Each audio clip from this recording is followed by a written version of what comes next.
Bom, boa noite novamente. A professora Aline deu início à gravação. Como eu disse, nós vamos iniciar agora o segundo encontro do segundo módulo de debates do seminário online do curso de Direito da UFT. Hoje nós vamos contar com a presença, né, com a fala do professor Rogério Marquesan e do professor Aloísio Bolverc, que intitularam essa dupla, né, essa fala em conjunto, de O Ser Humano do Direito, um diálogo com a psicologia. Então, antes de passar a palavra para os nossos palestrantes, eu gostaria de, mais uma vez, agradecer ao colegiado do curso de Direito, ao NDE, ao centro acadêmico por toda a ajuda na divulgação e apoio que nos tem dado, e também a todos os acadêmicos, acadêmicas e demais participantes que têm aí feito com que a nossa audiência tenha sido um sucesso. Agora, de início, já estamos aí com 45 participantes, que já foi, inclusive, um público de um momento assim alto do debate, né? Então, pelos meus cálculos, nós teremos aí um público excelente nessa fala também. Então, os professores Aloísio e Rogério, ao tratarem dessa temática, vão aí nos presentear com um debate, uma reflexão que tem sido comum a todos nós, né? Pois a gente compartilha essa condição humana, todas essas angústias que passamos e todo esse reflexo desse fato de ser humano, experimentar todas essas situações que são novidade na vida de todas as pessoas e que, obviamente, vão ter um reflexo jurídico e na forma como a gente vai se relacionar a partir de agora, não só com as outras pessoas, mas também com a gente mesmo, né? Que joga a primeira pedra quem não descobriu algo sobre si mesmo nesse tempo de isolamento forçado, né? Assim como vocês, eu acredito que eu tenho refletido bastante sobre essa situação, sobre a minha própria vida, sobre o caminho para onde caminhamos, e essa inquietação é algo que a gente compartilha, né? Está ligada a essa nossa condição humana. Então, sem querer me alongar também, porque hoje o meu papel aqui é só passar a palavra para um e para outro, e agradecer de qualquer forma, eu já, segundo um critério que eu escolhi aqui, arbitrariamente, vou passar a palavra para o professor Aloísio, por ordem alfabética, se o professor Aloísio não tiver nenhum impedimento para começar as falas, vou passar a palavra para o professor Aloísio, então, para iniciar essa noite de falas. Tudo bem? Agradeço novamente a todos que estão ouvindo e digo que vocês, para receber o certificado das horas, precisam fazer inscrição no site de eventos da UFT. Então, quem ainda não fez, por favor, acesse o site e faça sua inscrição. Tá bom? Muito obrigada, professor Aloísio. Fique à vontade. Olá, boa noite a todos e a todas. Quero agradecer o convite feito pelo NDE, pela professora Renata, que está compartilhando desse momento, desse evento. É inédito para mim também, e sinto muito prazer e fico muito lisonjeado em dividir esse espaço com colegas tão íntegros e com o Rogério, que também é um colega do nosso colegiado, que muito agrega na sua área de pesquisa. Quero também agradecer os alunos, os participantes, meus alunos da graduação, meus alunos do mestrado, que eu também convidei-os a participar, e ao corpo docente da UFT, do curso de Direito, especificamente, meus colegas de trabalho, queridos colegas. Então, estamos aqui para discutir e abordar essa temática colocada pelo NDE e por mim aceita pelo professor Rogério acerca do ser humano no direito, um diálogo com a psicologia. É claro que a parte da psicologia é a parte que o professor Rogério vai fazer uma inserção com muito mais qualidade e propriedade, e eu estou aqui para colaborar na parte do direito, naquilo que for viável. Professora Renata, eu gostaria só de fazer uma indagação. Eu tenho 20 minutos de fala nesse primeiro momento, por favor. Eu só pode responder aqui no chat. Acho que são 20 minutos, né? Bem, Dando início, então, quando a gente aborda a questão do ser humano no direito, a gente tem que pensar qual é a primeira coisa que vem à mente.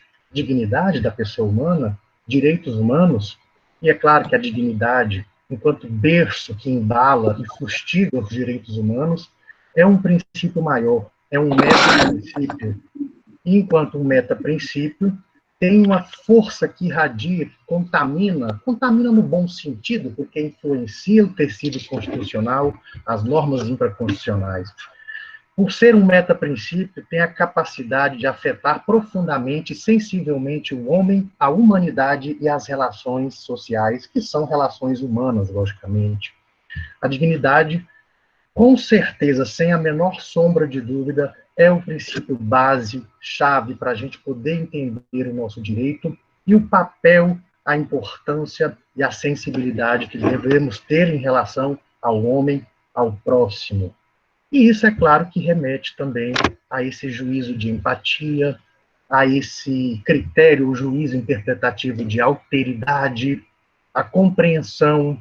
Isso envolve uma área da hermenêutica que a gente chama da hermenêutica da subrogação, que é você se colocar no próximo, tentar compreender o contexto, a situação, todos os pormenores do porquê a pessoa está lidando, passando por aquelas questões, sejam elas por questões financeiras, políticas, econômicas, de saúde. Nós não conhecemos o próximo devidamente, às vezes nem nos conhecemos em si, às vezes somos uma nebulosidade interna, e como a professora Renata, esses momentos de interseção, de intersubjetividade, acabam acarretando uma hermenêutica de autoconhecimento e nos revela um ser humano que às vezes nós desconhecíamos. A nossa própria natureza é um campo vasto e denso, que o direito, enquanto uma ciência social aplicada, não poderia ficar de fora. A dignidade é o presente jurídico que nós temos para tentar entender o homem dentro desse universo, dentro desse Dasein, e também entender os direitos humanos, né? Como eu disse no início da minha fala, a dignidade é o alicerce que fundamenta e dá validade jurídica e existencial aos direitos humanos. Só fazendo um aporte acerca dos direitos humanos, porque tratar do homem nesse emaranhado, nesse engendrado e complexo universo jurídico, envolve a questão dos direitos humanos, nós temos que remeter aqui, fazer uma apresentação acerca do justnaturalismo. Sim, corrente, o justnaturalismo, corrente filosófica, por vezes abandonada, esquecida, colocada de escanteio, não devidamente sistematizada. E eu aponto para vocês que estudar o direito natural e o justnaturalismo, que é uma corrente que se debruçou acerca do estudo do direito da natureza, não é uma tarefa fácil. Você tem que pegar desde a época de Aristóteles, e isso atravessa a história, chegando no período medieval, o justnaturalismo se reciclou com o tempo, portanto, ele, para que pudesse atender uma demanda, ou então até mesmo sofrer influências políticas, ele acabou tendo que fazer uma releitura, uma reciclagem, e é claro que hoje, depois da Segunda Guerra Mundial, nós tivemos um justnaturalismo muito mais aconchegado com a estrutura meramente exemplificativa do conteúdo, do tecido dos direitos humanos. Eu posso citar três correntes justnaturalistas importantes. A corrente justnaturalista teocêntrica, defendida pela escola escolástica da Idade Média, do período do medievo, e por aí vocês já podem entender o contexto histórico é sombrio, é repleto de agressões não somente físicas, mas violências morais, temerosidades. O homem medieval, na verdade, era um homem incrédulo. Ele, na verdade, temia, e por conta do temor é que ele acatava as determinações e os dogmas. Mas um homem que possivelmente era incrédulo, insatisfeito, um homem triste. Mas o direito da natureza, naquela época, o direito do homem, naquela época, era essa relação de onipresença de Deus, onisciência e subserviência do homem. Então, Essa era a ideia da natureza, né? Não era a época do antropocentrismo, mas sim do teocentrismo. Logo após, nós tivemos o declínio desse regime feudal e de suas amálgamas e estruturas, e passamos para uma outra contemplação de direitos humanos, melhor, de direito da natureza, de justnaturalismo, que passou a fazer um enfrentamento outro acerca dos direitos humanos. Surgiu, então, uma corrente do justnaturalismo a respeito do justnaturalismo ontológico, de que o direito da natureza é aquele que tem a imanência, que pertence intrinsecamente à natureza humana. Esse direito, essa corrente, ela foi ventilada na Europa do século XIX, já estamos aí diante de uma estrutura de Estado liberal, de burguesia ávida pelo sustento desse Estado.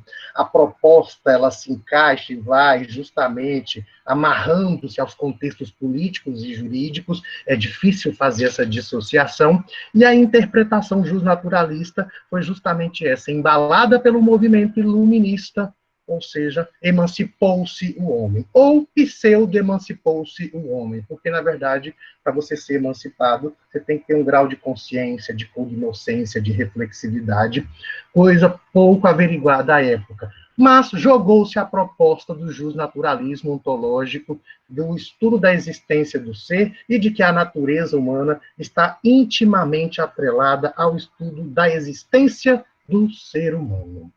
E após também, já no século também no século XIX, uma outra corrente, e essa é a última que eu destaco, a respeito do justnaturalismo. A corrente do justnaturalismo que defendia os direitos humanos sob a ótica axiológica. Ou seja, surge então o justnaturalismo que defendia o discurso dos direitos humanos pela órbita da axiologia, da valoração, ou seja, dos valores sociais circundantes num determinado tempo e espaço. E quais valores seriam esses? Esses valores penetravam no esteio social e acabavam direcionando o tecido da sociedade, que se balizava justamente por essa ideia valorativa. Então, preceitos, valores como respeito, fraternidade. Você tem que ver que nós já tínhamos aí um embalo do iluminismo também, que fustigou isso, igualdade, emancipação, liberté, igualité, fraternité, entre outros brocardos e valores que foram suscitados nesse momento. Eu destaco, então, o justnaturalismo ontológico e o justnaturalismo axiológico, ambos do século XIX, o primeiro em meados do XIX, e o segundo mais para o finalzinho do século XIX. Esses dois movimentos, essas duas correntes foram imprescindíveis para a compreensão que nós temos hoje, uma compreensão contemporânea e dialogada com o discurso dos direitos do homem, ou seja, com a dignidade, com a Declaração Universal dos Direitos do Homem, de 1948. Essas duas escolas foram imprescindíveis, porque influenciaram a formulação da historicidade dos direitos humanos. E mais, também não posso deixar de descartar de que todo esse traçado que eu estou falando é para sustentar o plano da existência, da validade da existência dos direitos humanos, baseado na corrente justnaturalista. Por quê?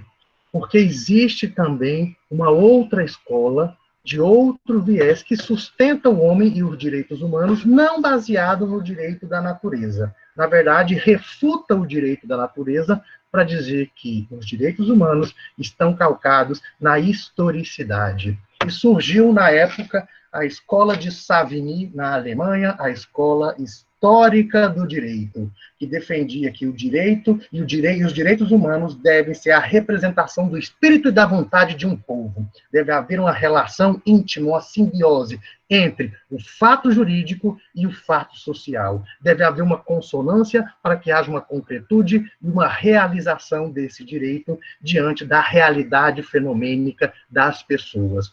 Esse foi o discurso da escola historicista. Ou seja, hoje, nós podemos dizer que existe um embate, uma dialética muito produtiva e profícua acerca do discurso dos direitos humanos, que transita entre o justnaturalismo e os desdobramentos que ele teve na história, e também na escola histórica do direito, fundada pelo nosso grande Savigny, um grande jurista que contribuiu de uma forma essencial para a formulação dos direitos humanos a partir de uma perspectiva histórica. Ou seja, todo esse arcabouço maior acabou desembocando nessa estrutura contemporânea de direitos humanos vinculados à dignidade, de direitos imanentes e atrelados ao homem. O homem teve que ser colocado no epicentro dessa situação, teve que ser colocado como o justificador da criação desses direitos. Ele não pode ser um ator secundário, ele tem que ser o ator principal. Ótimo, muito bom, professora Luísa, que lindo. E na prática? Aí, na prática, é que a gente se questiona. Será que esse discurso dos direitos humanos é um discurso eminentemente jurídico, balizado na dignidade, ou esse discurso, infelizmente, ele é muito mais político ou politizado, e ele vem à tona justamente para fomentar regimes, para autorizar condutas, ou então, de repente, ele surge enquanto doutrina, ou então enquanto direito em si, justamente para justificar uma causa, ou porque uma atrocidade aconteceu contra a humanidade, contra um povo em si. Então, o discurso dos direitos humanos, muitas vezes, é um discurso ventilado, discutido, quando há um problema, quando há uma crise institucional, uma crise política, uma beligerância. Se você pensar a Segunda Guerra Mundial, o fato desencadeador dela, basicamente, foi de cunho emocional, porque um líder achou que a raça dele era superior, e por conta disso, ele embalou toda uma estrutura de uma Segunda Guerra, baseada numa ideia falaciosa e nada científica de direitos humanos. Mas não podemos negar que ele influenciou. Ele influenciou um povo, uma nação. A verdade é essa. Não estou fazendo nenhuma apologia a ele, ao Hitler, mas para você ver como que pode haver a deturpação do discurso dos direitos humanos. É claro que hoje, depois da Segunda Guerra Mundial, e ela serviu de lição para isso, nós temos uma compreensão cognoscente da importância do homem, nós temos que chamar à baila os estados, as organizações, para justamente discutir propostas que possam conscientizar, educar, ter uma pedagogia que possa disciplinar o conteúdo dos direitos humanos para as pessoas. Porque existe um gap, um vazio.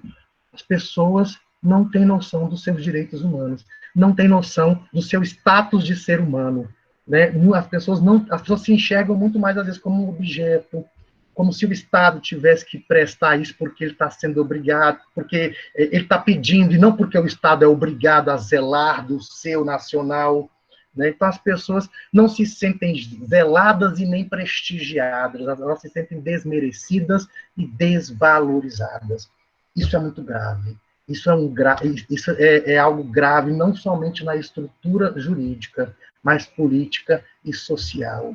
E, infelizmente, no nosso país e no mundo, nós temos esses estigmas, esses conceitos errôneos de direitos humanos, de que a pessoa ela não é singularizada, ela não tem um momento, ela não é ímpar diante dessa estrutura, ela é um ator secundário, ela é um fardo, às vezes, para o Estado, para o governo, que faz aquilo simplesmente por ajudar, sem que haja um compromisso muito maior. Então, o que nós temos que fazer em relação aos direitos humanos são duas coisas: conscientizar as pessoas, ajudar as pessoas a abrir a mente. Se vocês puderem fazer isso no discurso de vocês, nós aqui somos operadores do direito, trabalhamos com essa arte do direito, então é importantíssimo que a gente possa ter essa função, esse papel pedagógico de conscientização em sala de aula, em projetos de extensão, e eu fico muito admirado e agradeço já aqui várias colegas e colegas que contribuem, que despertam esta função social, tá certo? Mas também nós temos que ter a questão da efetivação dos direitos humanos, né? Efetivar os direitos humanos é fazer com que o ser humano se empodere. Por enquanto, nós não estamos lidando com um ser humano empoderado, nós estamos diante dessa crise, diante de um ser humano fragilizado, estigmatizado, visto de forma coisificado. Então, efetivar os direitos humanos, além da conscientização, nós temos que ter políticas públicas, ações sociais, nós temos que ter mais projetos de lei que demandam a questão da estruturação, sistematização e aplicação dos direitos humanos. Esse discurso tem que ser mais afinado dentro da proposta do direito e também por nós, operadores do direito.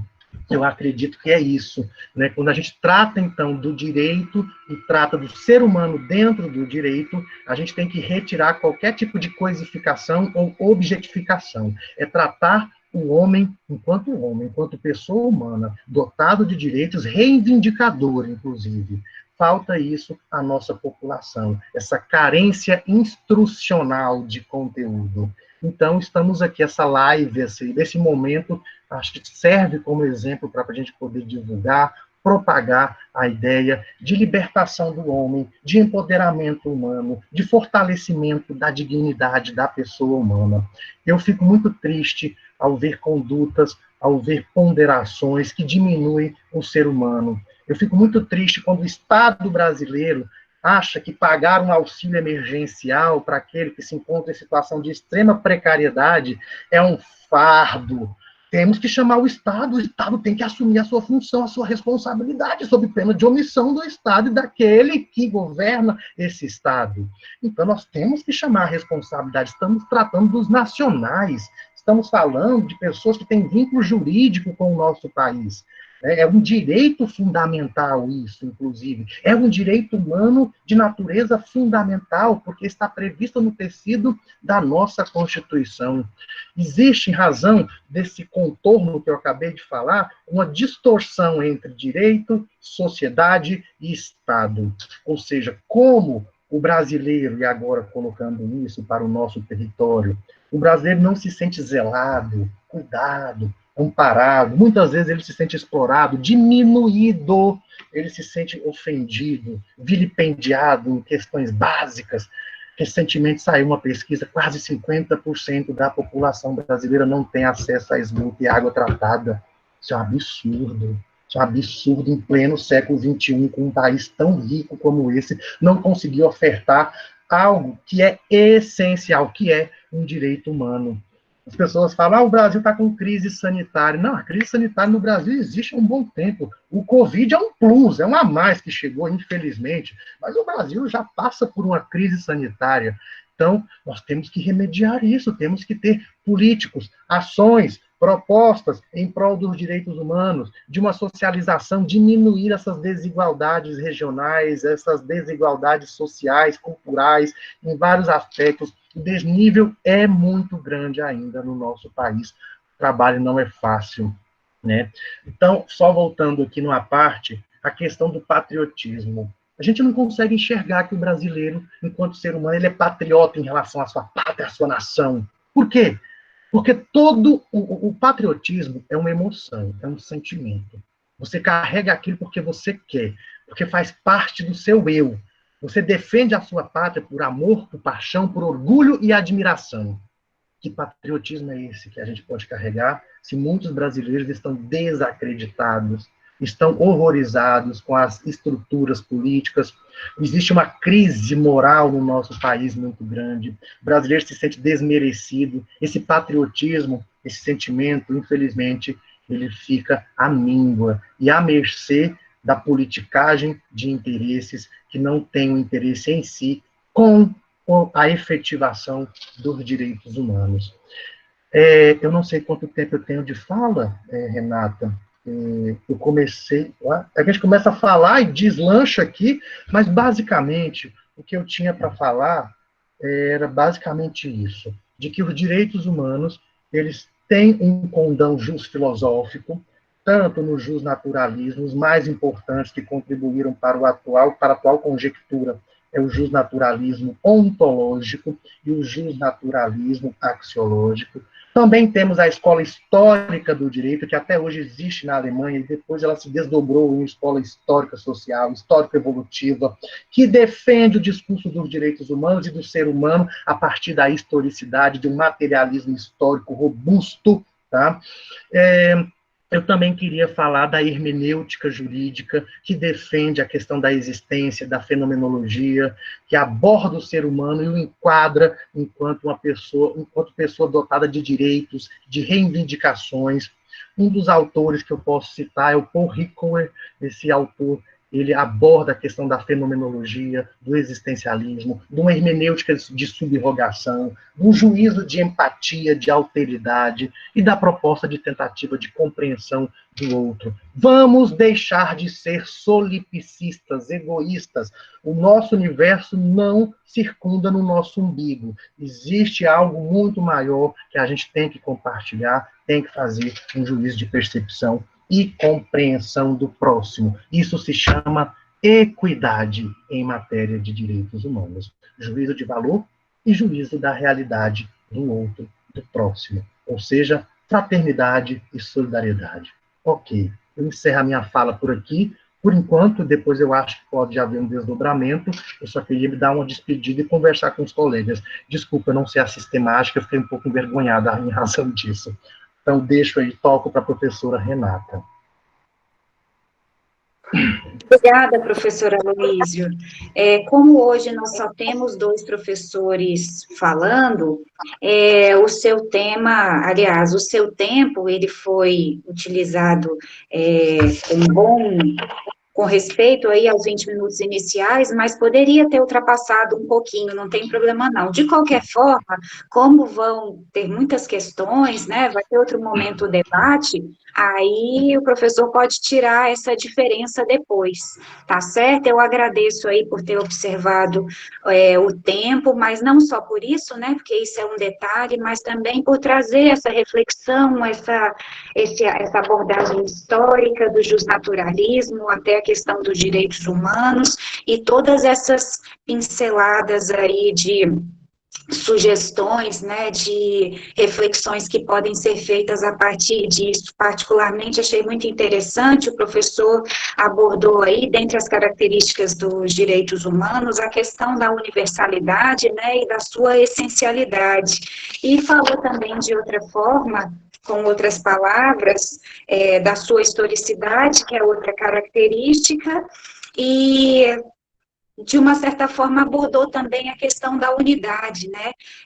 O fato de a gente ter hoje um governo colocado que considera que existem plenas condições para que o Brasil avance, ignora completamente a própria teoria dos direitos humanos, uma vez que não há como se reconhecer que os direitos humanos estão sendo aplicados, estão sendo colocados à disposição da sociedade, se eles não estão à disposição de um número grande, ou o que o ideal seria de todos os cidadãos, né? Porque uma das características dos direitos humanos é a sua unidade. Onde há uma violação de direitos humanos, ainda que seja de um daqueles que sustentam esse pilar desse conceito, direitos humanos, já não existe concretização de direitos. Então, nesse caso, sua fala foi muito feliz, professor, eu agradeço muito, tenho certeza que ela vai casar muito com a fala do professor Rogério, e eu aqui fiz várias anotações, várias leituras e várias reflexões que quero fazer depois. Obrigada.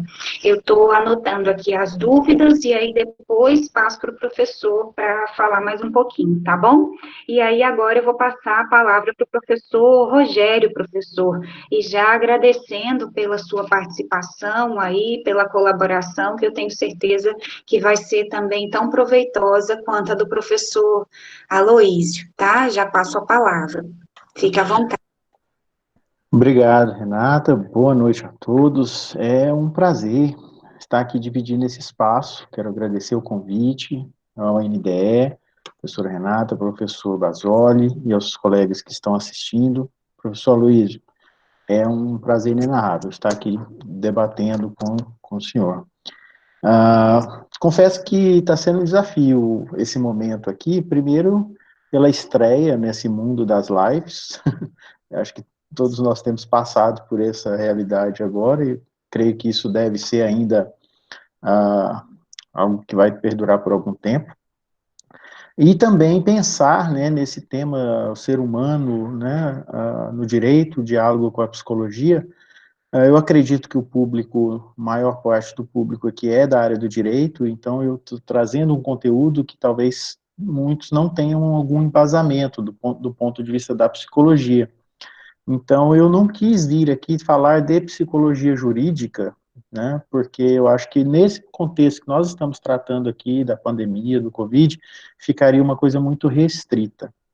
Mas, se vocês me permitirem, eu vou fazer uma breve contextualização de como que a psicologia, né, ela se encontra com o direito num processo histórico aí, para a gente demarcar alguns pontos importantes. Primeiro, a constatação de que o direito é uma ciência, vamos dizer, uma área, né, que está ligada milenarmente aí a contexto da filosofia, a tudo mais. Ou seja, o direito, como diz o Jorge Trindade, um autor do campo psicojurídico, radica em Roma, né? E a psicologia é uma ciência relativamente muito nova, né? Ciência filha aí do século XIX. Então, nós temos, vamos dizer assim, duas áreas, uma com uma tradição milenar, outra recente, fruto aí inclusive do positivismo, do iluminismo, que vem se debruçar sobre uma questão semelhante, que é a conduta do ser humano. E aí, nesse sentido, eu volto a citar o Trindade, ele fala que são duas áreas fadadas ao encontro, tem que dialogar, não tem escolha, né? E aí, só para a gente contextualizar, o marco do surgimento da psicologia como ciência na era moderna, aí, ela acontece em 1879, na Alemanha, quando um psicólogo chamado Wilhelm Wundt funda na Universidade de Leipzig o primeiro laboratório de psicologia experimental. Naquela época, na esteira do positivismo, bebendo na fonte das ciências naturais, buscava tornar a psicologia uma ciência exata, né, nos moldes das ciências naturais, através do uso de métodos rigorosos, matemática, estatística, e óbvio que essa corrente, ela deu frutos e até hoje a gente tem essa influência, né. A partir daí, há registros de que já em 1853, veja, fundação do laboratório em 1879, em 1853 já havia demandas jurídicas para os psicólogos, né, assim, principalmente ligada aqui à área criminal, né, à psicopatologia, né, a desvendar condutas criminosas que, obviamente, causavam muita estranheza e muito impacto na comunidade, na sociedade. Se a gente voltar a esse contexto, então estou falando lá da Alemanha, isso teve desdobramento, a fundação desse laboratório em 1879 teve fundamento, teve repercussão nos Estados Unidos, que também fortaleceu algumas correntes, e aí a gente vai dar um salto no tempo aí, e vamos vir para o Brasil, que é onde a gente quer chegar. A regulamentação do exercício profissional da psicologia no Brasil, ela acontece em 1962, vejam bem, é bem recente, se a gente for considerar aí uma linha do tempo histórica, né? Há que se lembrar que em 1964 a gente teve, né, aí a gente estava, né, sob o regime militar, e isso teve também uma repercussão no surgimento da psicologia. Ela veio para o Brasil comprometida com alguns interesses políticos e econômicos e da época, né? Daí a gente faz um meia-culpa, a partir da década de 80, aí a gente começa a fazer um meia-culpa e tenta resgatar esse compromisso social da psicologia, e surge todo um movimento de aproximação, e aí eu vou fazer o link com a fala do professor Aloysio, com os direitos humanos, com a responsabilidade social da prática do profissional de psicologia. Então, aquela aproximação da psicologia com o direito, que inicialmente se dá pelo direito penal, pela questão da criminologia, né, uma área de interface com a criminologia, ela começa a se expandir para outras áreas, né.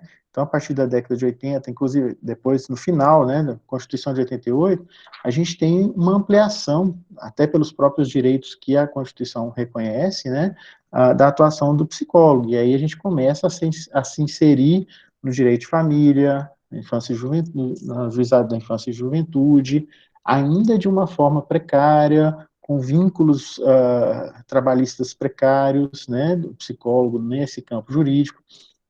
E isso vai evoluindo. Na década de 90, a gente tem uma ampliação, né, dessa atuação para outros campos, incluindo o sistema penitenciário e outros, né.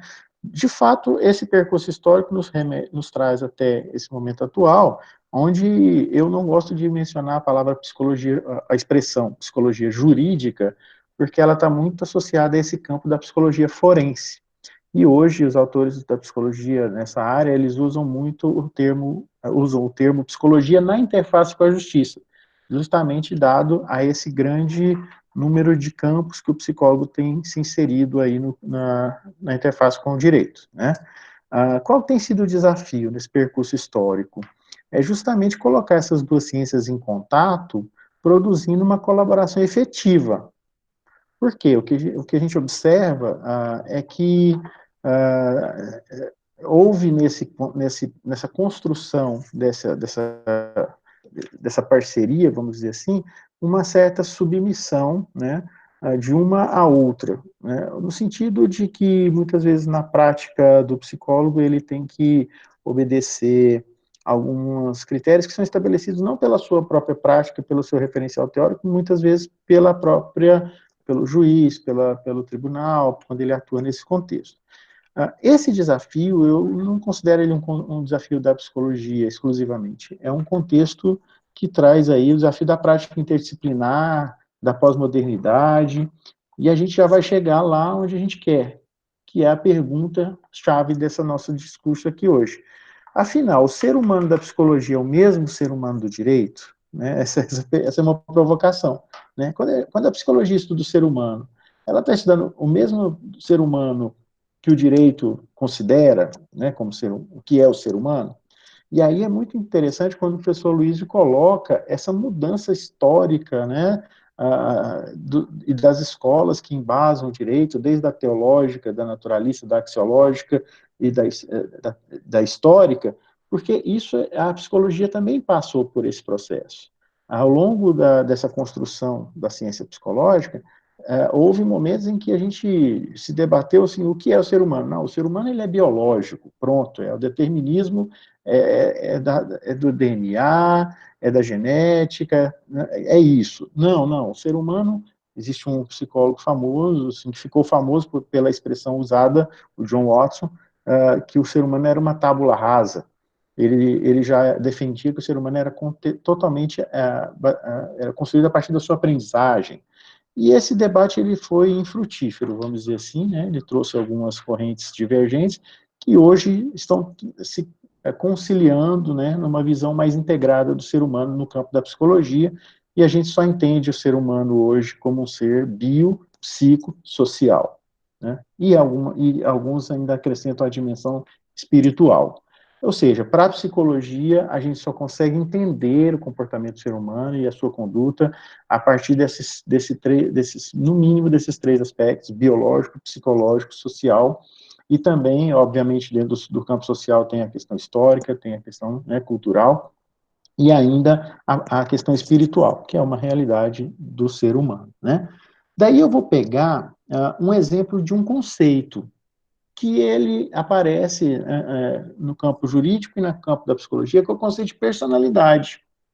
Se a gente pegar no campo do direito, a gente tem lá a personalidade jurídica, né? Lógico que o conceito surge de uma outra concepção, mas só para a gente comparar, veja, no campo do direito, esse conceito de personalidade como uma aptidão aí genérica, né, para se adquirir aí direitos e deveres, estou pegando aí um conceito né, raso aí, porque não sou eu que vou aprofundar nessa discussão da personalidade jurídica, ele se aproxima em um aspecto da personalidade da psicologia, o fato de ser comum a todos os seres humanos. Porém, no campo da psicologia, quando a gente fala de personalidade, a gente está falando de conteúdos relativamente estáveis, né, no indivíduo, né, que são construídos socialmente, historicamente, na realidade social, a partir de uma influência biológica, lembra? Biológica, biopsicossocial, porém, elas são estáveis em situação de normalidade. Quando a gente pega uma situação fora da normalidade, elas podem não se manifestar. E o que nós estamos vivendo hoje?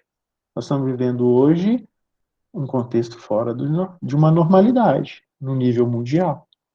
Então, é previsível, é esperado que as pessoas manifestem alterações de personalidade, é previsível que as normas que foram criadas considerando um determinado contexto social, pensando no campo do direito, de repente, possam não estar sendo aplicáveis, como não estão. Nós estamos aqui conversando agora porque toda a legislação educacional que diz que o curso presencial tem que ter aula, 75%, nós estamos com o calendário suspenso, né?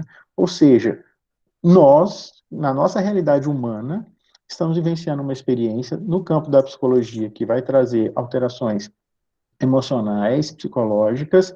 Nem todo mundo vai adoecer, obviamente, né? Algumas pessoas podem, inclusive, potencializar isso para um autoconhecimento, uma transformação pessoal, mas também no campo do direito, que vai exigir, desculpe, uma reflexão a partir dessa experiência humana que nós estamos vivendo. Então, eu pergunto para vocês que caminhos estão por vir, né? Eu trouxe mais perguntas do que respostas, porque todo dia tem uma live aí, o YouTube está cheio de pessoas tentando responder. Eu não vim aqui para responder nada, eu vim aqui para colocar alguns elementos para a gente pensar. E algumas ferramentas que eu quero deixar no final, né, para que a gente possa fazer desse momento um momento de, talvez, transformação pessoal. Por que as pessoas, a minha reflexão é que caminhos estão por vir, né?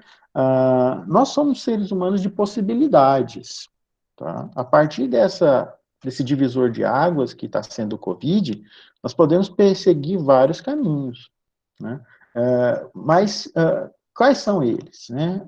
Uma questão que me chama a atenção é que as pessoas não necessariamente se uniram em prol da vida.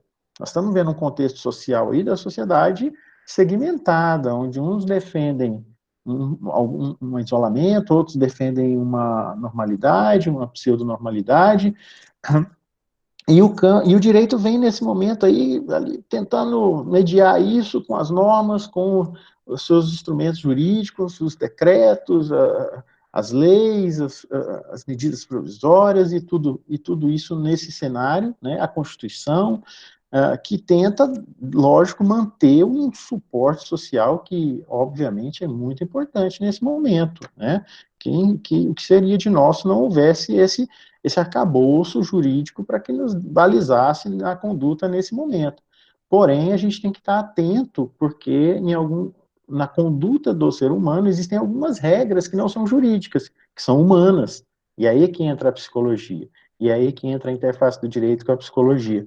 Quando eu digo do direito com a psicologia, eu não estou querendo aqui dizer do direito da psicologia para o direito. Alguns autores se referem à psicologia para o direito como aquela psicologia acessória, aquela psicologia auxiliar do perito, dos laudos, da avaliação, que tem, obviamente, a sua relevância. Mas no contexto atual de crise que nós estamos vivenciando, eu acredito que a gente tem que avançar para o que os autores chamam da psicologia no direito. Por isso o título, né? Psicologia o ser humano no direito. Porque aí a gente consegue, talvez, estabelecer um diálogo mais frutífero, pensando no que está por vir a partir dessa experiência que todos estão passando agora com o Covid. Eu quero deixar para vocês aqui uma contribuição, voltando o olhar agora para o individual. E quando a gente fala do campo jurídico, a gente está falando basicamente do coletivo, né?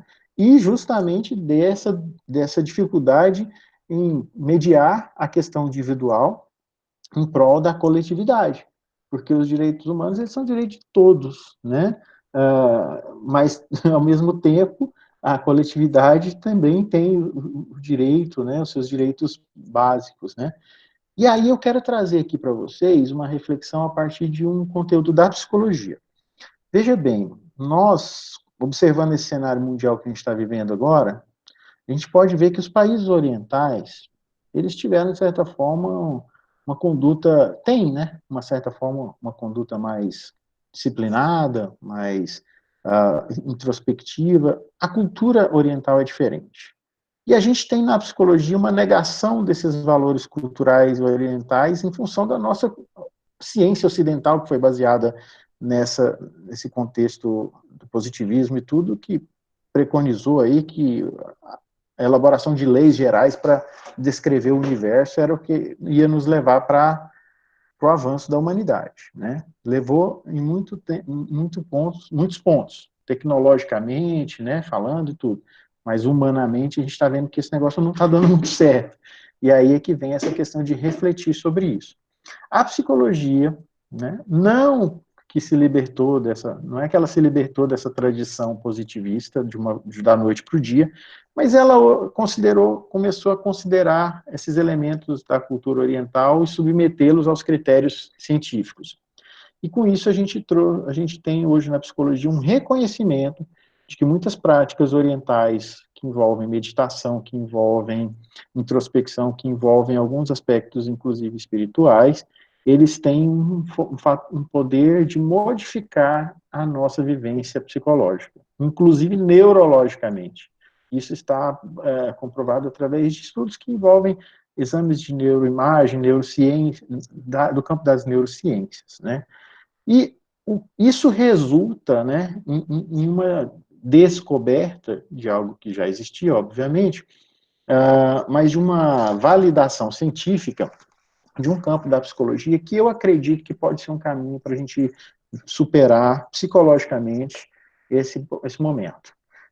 E que o direito deve estar atento a isso para que a gente possa, nas normas, incluir elementos que possam estar relacionados a essa natureza humana. Por quê? Eu sempre me pergunto por que certas leis não pegam, né? O brasileiro tem esse hábito, essa lei não pegou, né? Assim, por que certas leis são ineficazes, inócuas, não conseguem cumprir aquilo que se propõe? Eu, como psicólogo, eu analiso que aquela legislação, de certa forma, não observou alguns princípios da conduta humana. Eu vou tratar de um deles aqui, que nesse momento pode estar latente em todos nós. A necessidade de afeto.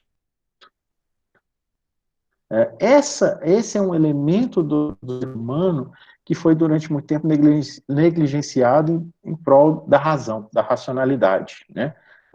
Você deveria controlar as suas emoções e pensar com a razão para poder estar isento na produção de um conhecimento, no campo da ciência, no campo, vamos levar para o campo da educação tradicional, patriarcal, que homem não chora, e por aí vai. As emoções, elas foram durante muito tempo negligenciadas e colocadas como algo a ser controlado pela razão. Não vou me alongar muito nesse contexto, mas eu quero trazer aqui para vocês um referencial desse livro aqui, da Kristin Neff. Talvez apareça para vocês aí invertido, porque eu estou na câmera, né, frontal aqui, mas é autocompaixão, né? Esse termo pode soar meio estranho, tá? Mas ele está diretamente relacionado, eu achei fantástico, quando o professor Luiz mencionou a empatia, a alteridade, a compreensão. O princípio por trás da autocompaixão, eu vou compartilhar com vocês uma tela, se vocês me permitirem, ele está relacionado a esses estudos que vêm sendo conduzidos há algumas décadas, que mostram que a necessidade de afeto, ela é primordial. E aí, se a gente não trabalha isso durante a nossa vida, a gente tende a se tornar adultos que não conseguem lidar com o afeto. Veja bem, são 3 princípios básicos da autocompaixão que eu gostaria de compartilhar com vocês. Vocês estão visualizando a tela? Alguém pode me dar um feedback? Ok, obrigado. Nós temos 3 componentes aí, obviamente, gente, eu vou jogar isso daqui bem superficial, para que depois vocês continuem buscando, tem muita coisa hoje na internet sobre isso, mas é uma prática que pode ajudar vocês nesse momento. Nós temos, quando a gente fala de compaixão, todo mundo tem uma ideia do que é, né? A nossa cultura ocidental, inclusive, valoriza muito a compaixão pelo outro, né? A bondade pelo outro. As pessoas veem com bons olhos quando alguém tem compaixão, tem bondade. Autocompaixão pode soar, inclusive, egoísta, num primeiro momento, né? E ser confundido com piedade, com autopiedade. Não tem nada a ver, tá? Não tem nada a ver, não se trata aqui de ter dó de si mesmo, tá? Muito longe disso. Se trata de você desenvolver 3 capacidades básicas. Primeiro, de ter autobondade. Muitas vezes a gente é generoso com as outras pessoas, pensa no momento que nós estamos vivendo. Você já consolou alguém? Você já deu uma palavra de ânimo para alguém? Já tentou levantar o humor de alguém que estava meio para baixo nesse período? Provavelmente sim. Mas você já fez isso para você mesmo? Você já prestou atenção que em alguns momentos você pode estar se colocando para baixo? Porque a gente faz isso independente do Covid, dessa questão da pandemia. Essa é uma constatação que os pesquisadores chegaram, os estudiosos chegaram, que a gente, vou dizer irracionalmente, emocionalmente, a gente acaba aprendendo a se autocriticar muito. E a autobondade tem a ver com não se autocriticar exageradamente. E a gente pode aprender isso observando quando a gente oferece bondade para os outros e se a gente oferece essa mesma bondade para nós mesmos. Esse é um princípio da autocompaixão, não é o único. O outro é a gente reconhecer que os nossos sentimentos, o nosso sofrimento, ele não é maior do que os dos outros. Ou seja, a gente compartilha, humanidade compartilhada se refere justamente ao fato de que o nosso sofrimento, os nossos sentimentos, as nossas sensações, elas são compartilhadas pela humanidade. Ou seja, não valorizar o nosso sofrimento como se a gente fosse o centro do universo, isso nos leva à capacidade de ter empatia. Isso é fantástico. A autocompaixão, que eu disse que inicialmente pode parecer algo egoísta, é o contrário. Quando eu começo a trabalhar a autocompaixão, eu naturalmente começo a desenvolver empatia pelo outro. Por quê? Porque eu começo a ter a capacidade de olhar para o outro, para mim, com a mesma bondade que eu olho para o outro, eu começo a reconhecer que o meu sentimento, aquilo que eu estou passando, não é algo exclusivo nem maior do que os outros estão passando. Isso me dá um certo alívio, porque eu reconheço que eu divido isso com as outras pessoas também, né? Mas ao mesmo tempo me coloca um alerta, olha, não valorize o seu sentimento como se ele fosse maior ou mais significativo do que de outra pessoa, inclusive para justificar determinados atos. E uma outra questão muito importante, que provavelmente vocês já ouviram falar de mindfulness, né, que está muito em voga ultimamente, mas ele é um só componente da autocompaixão, justamente tem a ver com essa atenção plena, o fato de que nós temos consciência da nossa existência, mas nem sempre a gente tem consciência da nossa consciência. Eu sei que tudo isso falando assim, a gente pode ficar meio confuso, mas eu quis trazer isso aqui para vocês, ainda que superficialmente, para que quem se sentir instigado possa buscar mais sobre isso. Manter a nossa experiência consciente equilibrada é muito importante. Como é que a gente faz isso? Exercitando a nossa consciência para manter o foco no momento presente, naquilo que é de fato real, que é o aqui e agora. Não quer dizer que a gente não vá olhar para o futuro nem reconhecer o passado, mas é que essa percepção do futuro e do passado não vai sobrepor a nossa realidade nesse momento agora. Tem vários exercícios para fazer isso, tem vídeos no YouTube. Então, eu só quero dizer para vocês que todas essas práticas, elas podem ser desenvolvidas, né, individualmente aí na sua casa. Óbvio que com a ajuda de um profissional é muito mais eficaz e muito mais eficiente, porém, é um elemento que tem base científica e que pode nos ajudar, eu acredito que num futuro breve, a nos tornarmos capazes de entender melhor o que está acontecendo nesse momento, tá? Isso aqui é só para demonstrar a relevância que tem o afeto para nós. Esse experimento é um experimento clássico na área de psicologia, que inclusive hoje poderia ser até questionável do ponto de vista ético, mas na época, por volta de 1950, o Barlow fez esse experimento e ele foi um marco porque ele demonstrava que com um filhote de macaco, que foi retirado da mãe e foi colocado numa gaiola com duas mães postiças, uma de algodão macio, com tecido macio, e a outra de arame, né, mas que tinha mamadeira, que tinha o alimento. Resumindo, a conclusão era que o macaquinho ele ia lá se alimentar na mãe de arame, mas ele invariavelmente ele preferia a mãe de tecido, que era afetuosa, vamos dizer assim, né? Ou seja, isso aí foi a base para interpretar a importância do apego, dos afetos, né, ao longo da nossa vida. Então, quando a gente fala do ser humano na psicologia e no direito, nós estamos falando desse ser humano que sente. E aí foi fantástico quando o professor Luiz mencionou que a Segunda Guerra ela teve um fundo emocional, é verdade? Né? Então, olha a que ponto a questão das emoções podem nos levar. Então, o que eu queria deixar de contribuição, para a gente poder debater e ouvir perguntas ou sugestões, é de que o ser humano, na psicologia e no direito, a gente tem semelhanças, mas eu acredito que tem um aspecto que foi negligenciado ao longo dos anos, dos séculos, pela nossa esteira racional, e aí agora a gente precisa retomar um pouco a importância das emoções nos nossas discussões sociais, né? Assim, olha como que a emoção ela tem um poder de mudar a história da humanidade. Então, é um raciocínio que vai para o lado do indivíduo, não do coletivo, mas que tem impacto no coletivo.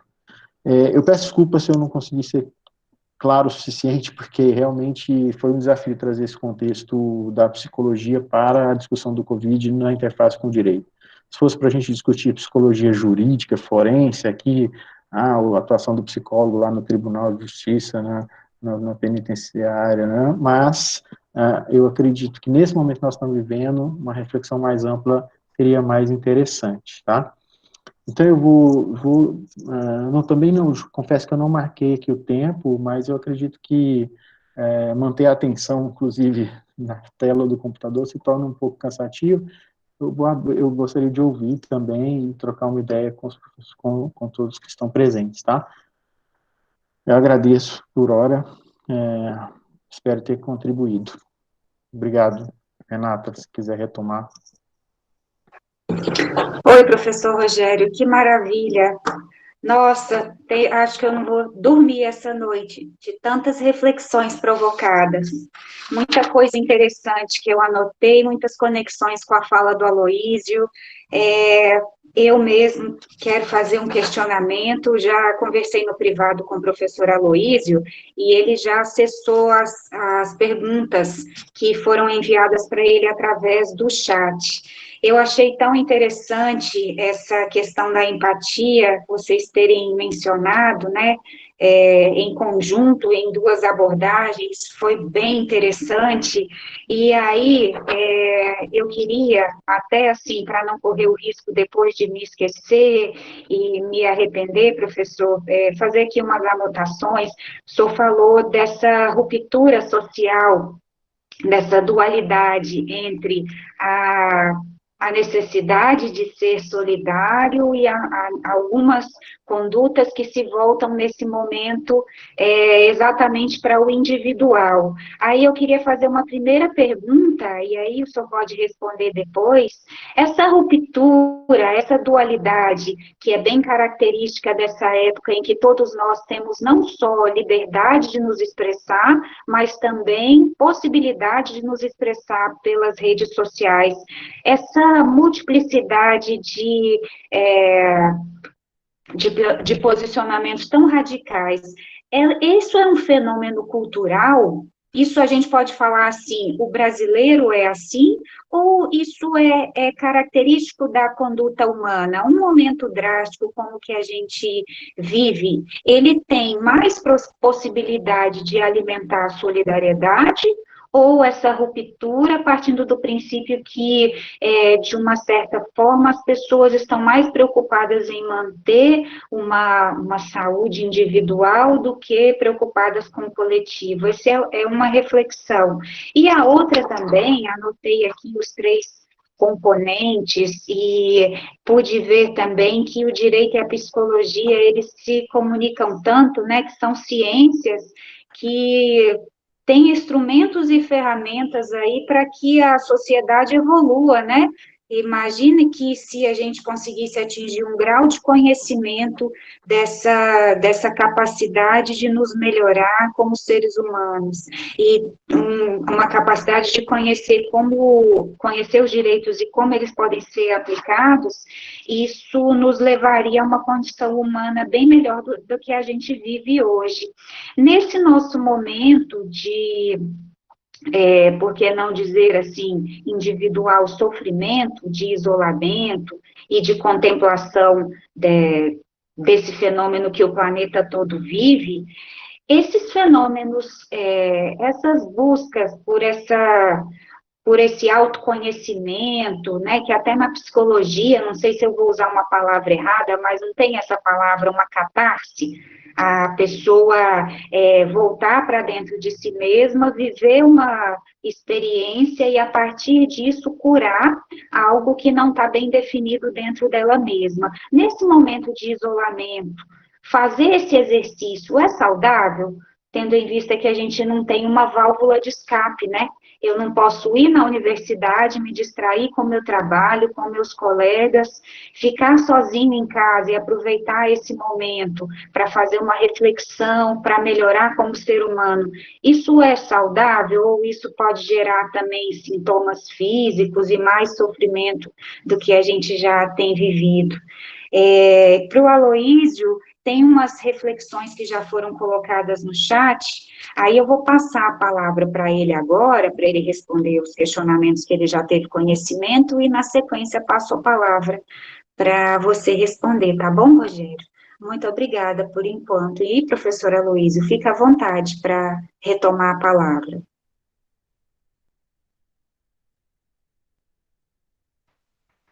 Então, vocês estão me vendo agora? Está aparecendo a minha imagem? Agora está aparecendo. Então, professor Rogério, eu quero agradecer estar compartilhando esse momento aqui com o senhor. Foi realmente de muita contribuição às suas colocações. Eu percebi aqui que eu preciso rever, nesse momento de isolamento, a questão da minha autobondade. A questão da autocrítica está bastante severa comigo em alguns aspectos. Isso eu coloco aqui. Acho que muita gente está passando por esse momento de autocrítica, de autorreflexividade. Talvez a gente tenha que ser um tanto quanto mais ponderado, mais razoável com a gente mesmo. Você colocou na sua fala que às vezes a gente consegue fazer esse juízo de empatia com o próximo, mas com a gente mesmo, por vezes, somos tão severos, drásticos, enérgicos, nos cobrando tanto. Então, eu, particularmente, eu vou rever isso em razão dessa sua fala, no que tange a autobondade. Eu vou procurar ler sobre o assunto também, mas agradeço essa pontuação, ela ficou bastante... ela serviu para mim. O senhor também colocou a questão do homem no direito e do homem na psicologia. E é um assunto extremamente importante discutir realmente o homem do direito, né, e como que é esse homem diante dessa ciência social aplicada. É um homem mais frio, rígido, inflexível, dogmático, porque o direito brasileiro, assim como o direito ocidental, ele tem uma tradição muito assim dogmática, ortodoxa de aplicação da lei pura, literalmente, pura e simples, e às vezes isso realmente é um tanto quanto distante do reflexo que a gente enxerga ou percebe no esteio social das relações em si. Então, quais seriam os desdobramentos psicológicos daquelas pessoas que não se enxergam abraçadas pela estrutura legislativa, jurídica? Essas pessoas devem se sentir marginalizadas, estereotipadas. Então, a gente tem que realmente começar a rever esse homem do direito, né, e o homem da psicologia, porque os assuntos são assuntos que caminham de uma forma muito íntima. Só para dar uma contextualizada, o homem do direito e o homem da psicologia na questão, por exemplo, de uma ortotanásia. Como é que fica isso? A ortotanásia pode ou não pode? Nós temos alguma especificação do Conselho Federal de Medicina autorizando, parece que o STJ acompanhou isso. E a questão psicológica, do porquê da pessoa querer fazer isso é importante levar isso à discussão, talvez até de respeitar o direito dela de uma morte digna. A gente também tem que fazer essa reflexão muito séria entre o homem do direito e o homem da psicologia e essa interseção entre essas duas áreas. Por exemplo, na questão dos transgêneros, a alteração de sexo no registro de nascimento, é toda uma questão psicológica muito densa e complexa, onde deve haver um diálogo íntimo entre a resposta jurídica e o tecido da psicologia. Então, muitas são as questões, também só para não ficar fora, a questão da adoção A adoção é algo muito importante, sério, mexe com pessoas, com sentimentos, né? O porquê de se adotar, como vai se adotar, ou seja, realmente nós temos muitas áreas do direito que tem essa ponte, esse eixo de conexão com a psicologia, e um olhar com mais sensibilidade, um olhar de flexibilização da norma, que às vezes é petrificada, é rígida, é insensível, a norma não tem sentimento, e por vezes o legislador, por trás dela, também é um tanto quanto arredio, frio ou distante da realidade fenomênica, ou ele não quer enxergar. Então, novas propostas e produtos de direito para possibilitar essa aproximação entre o homem do direito e o homem da psicologia. Esse casamento, ele deve ser um casamento frutífero, ele deve ser um casamento que dê bons resultados, com respostas condizentes e que possam atender às demandas da sociedade. Aquele direito isolado, previsto na norma, aquele ordenamento, aquele conjunto de normas que se prestam para estabelecer a paz social, esse entendimento isolado, rígido, inflexível de ordenamento, de estrutura, de escalonamento de ordenamento, ele já não pode mais ser realizado. A gente tem que pensar o direito de uma forma interdisciplinar, multidisciplinar. Então, casamento do homem do direito, do homem da psicologia, a gente tem que refletir sobre isso, e é por isso que o estudo da psicologia é muito importante para se entender o estudo do direito e vice-versa. O estudo do direito vai apresentar reflexos também no tecido da psicologia. O senhor colocou também uma fala que não houve uma espécie de união profícua ou prioritária em prol... Meu telefone tocou, desculpa. Então, só continuando aqui. Não houve uma união profícua ou prioritária em prol da vida. E eu entendo perfeitamente essa sua voz de fala. Parece que realmente houve um desarranjo das pessoas em relação a isso, ao invés de haver uma união em prol de uma coletividade, esse pensamento de união, de coletividade, falta muito à humanidade. Ainda o pensamento do solipsismo, do individualismo, ele persevera, o que dá a entender ou acarreta nessa fragilização do eu da vida humana e também a fragilização do próximo, né? A gente não consegue enxergar o próximo, às vezes, como um ser humano, às vezes enxerga como um objeto. Particularmente, parece que isso acontece tanto nas relações de trabalho, quando o empregador enxerga o empregado como um objeto que deve estar ao seu bel alvedrio e ao seu bel prazer empregatício, mas é só uma colocação que eu coloco aqui. Às vezes o Estado faz isso com a gente, nos enxerga como meros contribuintes e a contrapartida, nada, né? Então eu espero a contrapartida agora. Eu chamo mais uma vez, o Estado tem que participar, o Estado é obrigado. Nesse momento de pandemia sui generis, o Estado não pode ser omisso em relação a isso. O chefe de Estado tem obrigação legal e constitucional de fazer-se presente e de assumir a sua postura enquanto chefe de Estado, tá certo? Então, só colocando isso, eu tenho também aqui duas colocações, foram duas perguntas que me fizeram. Primeiramente, foi feita uma pergunta aqui, foi do Kelson. Professor Aloysio, essa carência instrucional de conteúdo citada por você parece ser interesse dos nossos governantes, uma vez que, diante desse quadro, grande parte da população não tem conhecimento algum dos seus direitos, ou mesmo do que cobrar ou como pleitear esses direitos, sobretudo os direitos relacionados à dignidade humana. Se não se inteiram dos seus direitos, muito menos dos deveres. É o Kelson. O Kelson, é muito pertinente a sua colocação. O nosso ensino jurídico, o nosso ensino secundarista, né, o nosso ensino médio, ele ainda é um ensino fechado, que falta uma luz, é como se fosse o mito da caverna do Platão. Nós tínhamos que ter um ensino menos conteudista e mais aberto, reflexivo. Eu não quero menosprezar as ciências exatas e as outras áreas do saber, não. Mas embutir conhecimentos para o aluno secundarista do ensino médio acerca de direitos humanos, de ciência política, de educação para o consumo, sustentabilidade ambiental, isso não é nem um pouco, isso não é nocivo, isso é benéfico. Eu acredito que o regime da ditadura, ele muito contribuiu para essa formação inflexível, rígida e conteudista do nosso ensino jurídico e do nosso ensino secundário, do nosso ensino do ensino médio. Porém, algumas coisas já modificaram, algumas reformas já aconteceram para melhorar justamente essa abertura, essa interseção interdisciplinar e multidisciplinar de outras áreas do saber.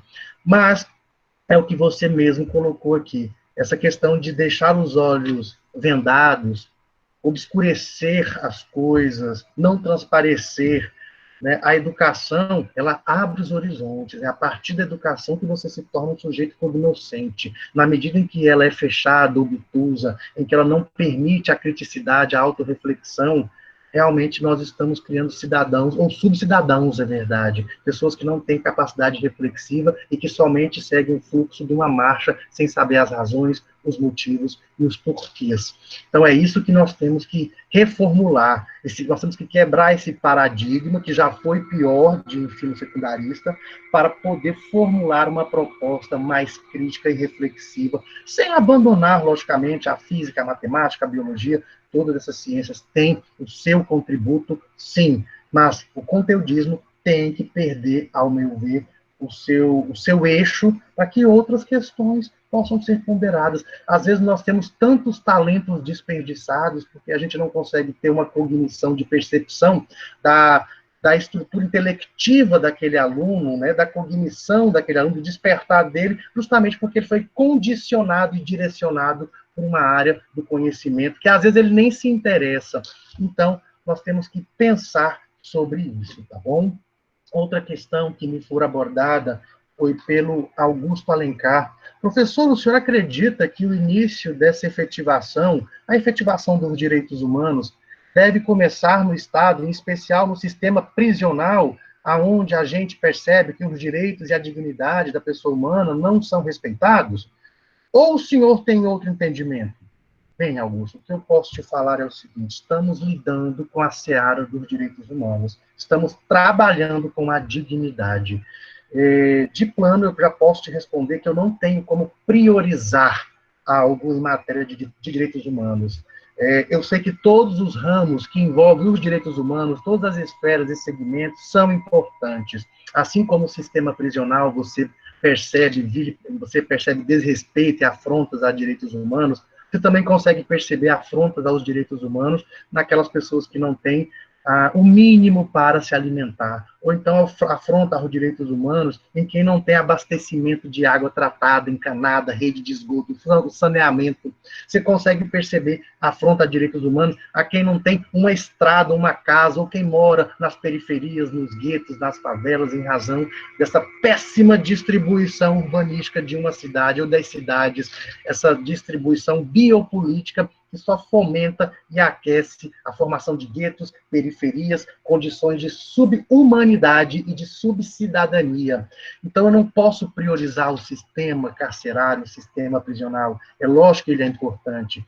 Por quê? Porque esses direitos humanos já estão no mesmo patamar, numa mesma categoria. É claro que existem as gerações e as dimensões, mas essas gerações, em nenhum momento, elas escalonam-se no sentido de hierarquizar tais direitos. Elas, na verdade, caminham conjuntamente, numa completude do sistema de direitos humanos. Uma completude não finita, porque os direitos humanos se constroem e reconstroem de suas próprias estruturas. Eles realizam aquilo que nós chamamos de autopoiese jurídica dos direitos humanos. Eles são capazes de se alimentar e realimentar dos seus tecidos e conteúdos. É por isso que nós podemos falar de direitos exsurgentes em matéria de direitos humanos. Então, não tenho como priorizar para você que o sistema prisional deva ser a priori, abastecido ou beneficiado com uma política. Eu acredito que ele deve, sim, já passou da hora. Todos os direitos humanos têm o mesmo quilate, têm o mesmo condão, têm a mesma força, tá?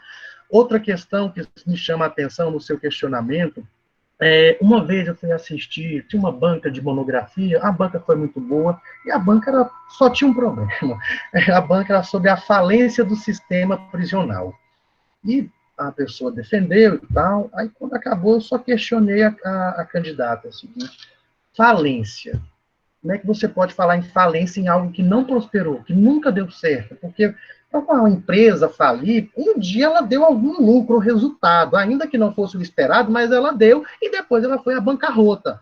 O direito, o sistema prisional, ele nasceu falido, ele nasceu viciado, prejudicado. Você não pode falar em falência de algo que nunca deu certo na vida, em algo que historicamente você consegue comprovar pelos fatos de que foi feito para estereotipar e estigmatizar. Então, nós temos que mudar a questão conceitual, a questão justamente filosófica nesse aspecto. Pessoas que são estigmatizadas, estereotipadas, foram jogadas naquela época e ainda hoje são, justamente porque não pertenciam àquele acervo aristocrático de uma sociedade branca brasileira do século XIX, do século XVIII. E isso não mudou muito, não. Essa história, essa questão, você vai analisar a população carcerária, boa parte dela é formada por pretos e pardos, e alguns poucos colarinho branco, tá bom? Mas, só voltando aqui na sua pergunta, não dá para eu priorizar, porque senão você está criando antinomias. O que são antinomias? Conflito entre normas de direitos humanos, e esse conflito é severo, ele é difícil de ser enfrentado. Você tem que balizar pela técnica da ponderação, da razoabilidade, de qual princípio ou qual direito humano deve perseverar para aquele caso concreto, fazendo isso de tal forma que cause o menor prejuízo na resolução do hard case e sem que isso acarrete na anulação ou invalidação do direito humano fustigado ou sustentado e que não fora utilizado para responder àquela reivindicação. Tá certo? O que mais que eu tenho que abordar aqui? Eu acho que basicamente isso. Eu falo muito, né, gente? Eu tinha outras coisas para falar, mas eu confesso que vem muitas informações e eu acabo esquecendo. Então eu tinha que anotar. E eu acho que é isso que eu vou fazer. Mas no mais é isso. Deixa eu ver se tem alguma outra ponderação aqui de algum outro aluno. Marcela, não pode participar do funeral, enfrentar o medo do contágio. Isso aqui é uma questão que a Marcela ponderou em relação à Antígona. Isso aqui me lembra a questão do conto da Antígona, do direito natural de velar, de cultivar o luto daqueles que nós amamos. Parece que isso está se repetindo. A gente acha que os contos e os mitos não acontecem. Na verdade, eles acontecem, é o que está acontecendo. Muitas mães enterrando e velando seus filhos e não podem exercer o seu direito de Antígona, tá bom? Sobre o luto. Então, Renata, eu vou dar uma condicionada aqui para eu não ficar muito solipsista na minha fala. Passo para você. Obrigado. Aloísio, se você quiser responder a pergunta da Marcela, fica à vontade. Depois o professor Rogério faz uma abordagem também, fica à vontade. Tá, deixa eu só ver aqui, porque eu me perdi um pouco. A Renata, Rodrigo. Marcela, onde está você, Marcela? Eu me perdi, Renata. Renata, eu posso organizar aqui melhorzinho? Você me desculpa? Claro. Você pode devolver para ele, então? Não, mas é complexo mesmo, Aloísio. A gente fica recebendo mensagem, lendo o chat e organizando a nossa fala, né? Daqui a pouco eu te devolvo a palavra. Obrigado. Tá bom? Eu tenho que aplicar autobondade em mim. Eu já estava me recriminando aqui, mas valeu, obrigado. Imagina. Professor Rogério, passo a palavra, então. Ok, obrigado, Renata. Bom, eu achei interessante a pergunta da Lucimara. Primeiro, eu quero deixar claro que eu não sou a pessoa mais habilitada para falar sobre direitos humanos, mas eu quero colocar um ponto de vista aqui, que é a questão do reconhecimento dos direitos humanos, no ponto de vista jurídico, legal, dos tratados, né, a partir do momento que a sociedade, a humanidade, né, resolveu, na sua maior parte, reconhecer os direitos essenciais, inalienáveis, né, irrevogáveis, como direitos do ser humano, vou fazer um olhar de psicólogo. Essa é uma conduta humana, ou seja, ligada à nossa racionalidade e à nossa consciência. Eu, ser humano, parte de uma espécie, né, que me reconheço como similar, eu reconheço que nós, pelas nossas habilidades particulares, temos determinados direitos que são inerentes à nossa existência. Ponto. Essa é uma faculdade humana, vamos dizer assim, fruto da nossa consciência, da nossa racionalidade, da nossa inteligência, da nossa natureza social, da nossa empatia, da nossa necessidade de afeto e tudo mais. Porém, o fato de reconhecer não garante, isso está posto, né? É o que a Lucimara coloca aí na pergunta. E aí que eu acho que é um desafio para o direito. Como é que a gente dá conta de que as normas que reconhecem determinados direitos e garantias, elas possam se efetivar socialmente? Daí é que a gente tem que olhar para a conduta humana, assim, por que que as pessoas não respeitam os direitos humanos, de modo geral? Por que que sendo detentor desse direito, não sou capaz de responder a respeitar o direito do outro, humano como eu, né? Essa é uma pergunta complexa, de um nível de complexidade enorme, que eu não, acho que a gente vai ter que fazer uma outra live para responder isso, um outro debate.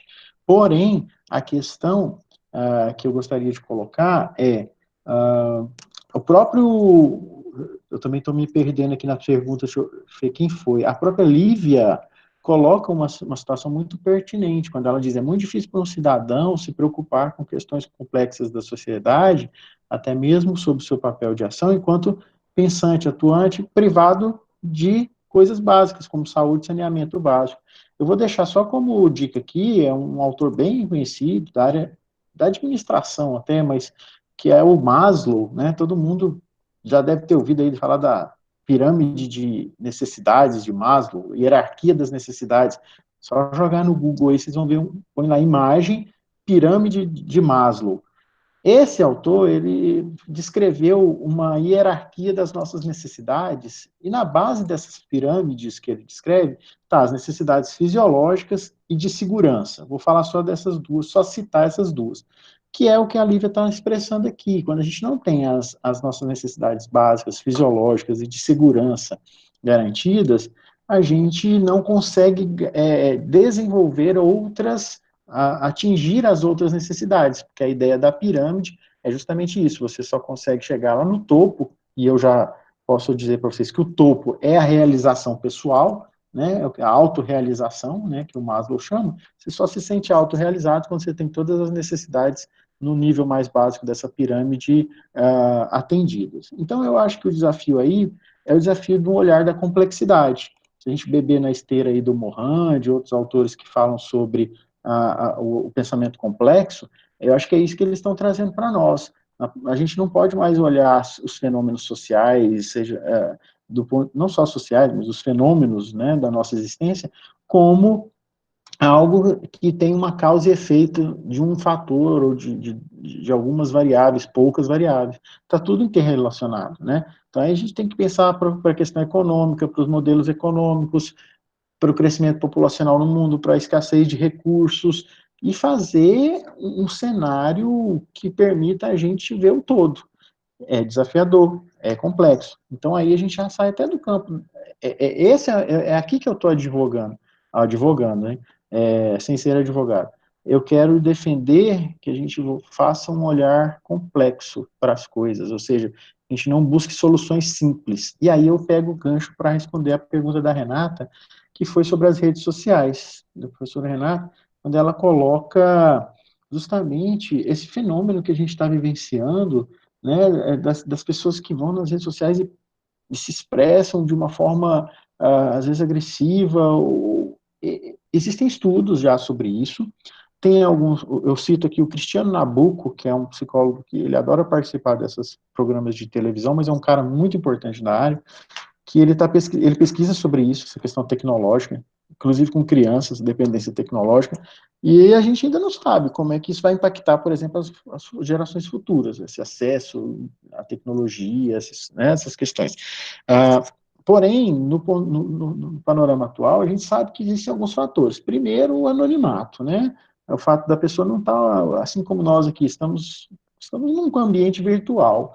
Aqui ainda tem um contato mínimo, mas se eu vou lá no WhatsApp ou no Instagram, ou no Facebook, sei lá, e posto alguma coisa, eu posso usar um outro nome, eu vocifero lá qualquer coisa, E eu estou expressando o quê? Uma emoção. Volto na importância da questão emocional.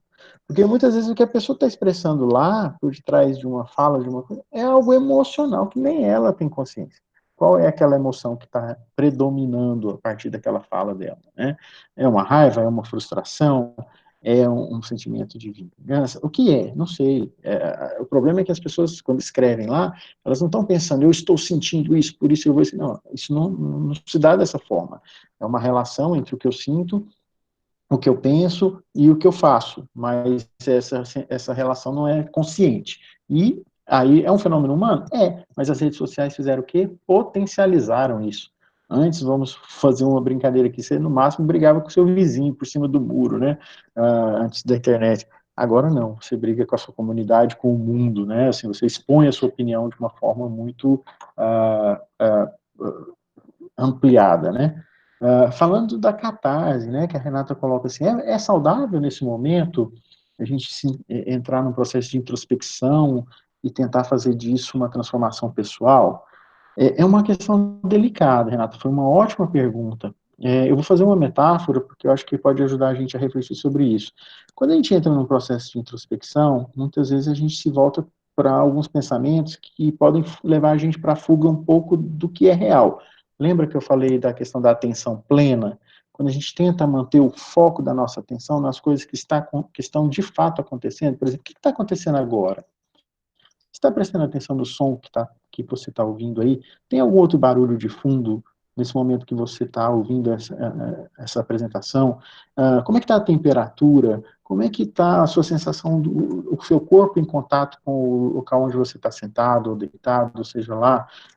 O que você está sentindo fisicamente? Esses exercícios são que nos mantêm em contato com a nossa realidade, porque é isso que está acontecendo agora. O problema de quando a gente entra numa introspecção é que ela pode levar a gente por um caminho que a gente pode criar algo que não é necessariamente real. Num contexto de normalidade, entre aspas, esse processo não pode não trazer tantos problemas. Mas se a gente pensar nesse contexto atual, pode potencializar alguns problemas, né? Não estou dizendo que isso vai acontecer. Tem gente que pode ter mais habilidade de lidar com essas questões. Mas algumas pessoas podem entrar num processo que pode ser perigoso. Não estou dizendo que isso vai acontecer. Mas o que eu ia dizer como metáfora? O terapeuta, o profissional de saúde mental, nesse momento ele funcionaria como um espelho. Ou seja, você vai sair de casa, você veste uma roupa, você não sai sem olhar no espelho, né? Porque aí você faz um julgamento mais balizado de como você tá. O cabelo tá bom, a barba já não faz há muito tempo que não tem, né? Agora as barbearias vão abrir, né? Esqueci. Tá. Desculpa a brincadeira, gente. Mas o que acontece? Essa pessoa não vai ter esse espelho emocional, espelho psicológico, e ela pode criar uma imagem distorcida de si mesma.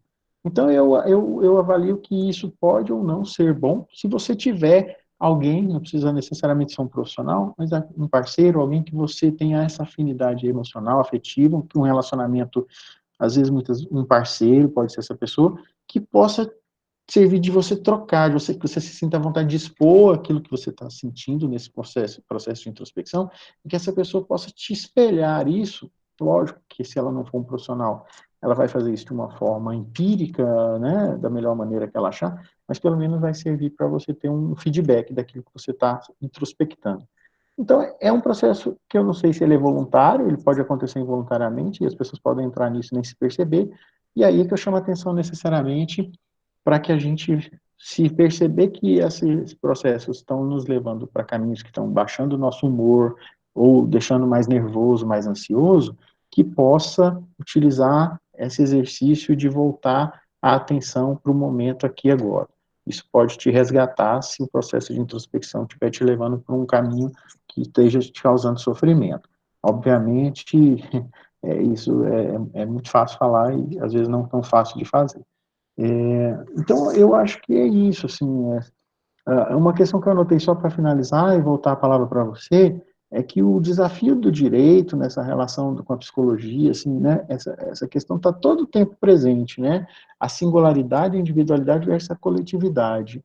E aí a gente tem uma questão de que, me desculpe se eu estiver errado, mas mesmo com a questão do direito subjetivo e tudo, eu ainda percebo que as normas muitas vezes são pautadas por um critério de normalidade, né? Normalidade social, normalidade de conduta, e esse critério, do ponto de vista da psicologia, ele é meramente estatístico. Ele se refere quando a gente faz uma avaliação psicológica para saber se uma pessoa atende um determinado critério de normalidade. O que a gente entende por normalidade nada mais é do que o critério estatístico, ou seja, é aquilo que se espera encontrar na maior parte da sociedade. Não significa que não vai haver ali nos extremos da curva, né, normal, aquelas condutas divergentes, que podem ser justamente aquelas que nos tragam problemas sociais. Se a gente for pensar do ponto de vista criminal, do ponto de vista né, ou de outros aí, sociais. Então, é basicamente essas discussões que eu acho que a gente precisa ir aproximando o direito da psicologia, porque eu acho que disso resulta coisas que são benéficas no campo psicojurídico. Não sei se eu me fiz entender, mas é isso. Obrigado. Professor, muito obrigada, não só pelos questionamentos que eu fiz, né, pela resposta, mas também por toda reflexão sugerida, toda abordagem, eu acredito que foi muito claro, sim, e aí vou passar de novo a palavra ao professor Aloysio, que, salvo engano, ele ainda tinha uma colocação para fazer.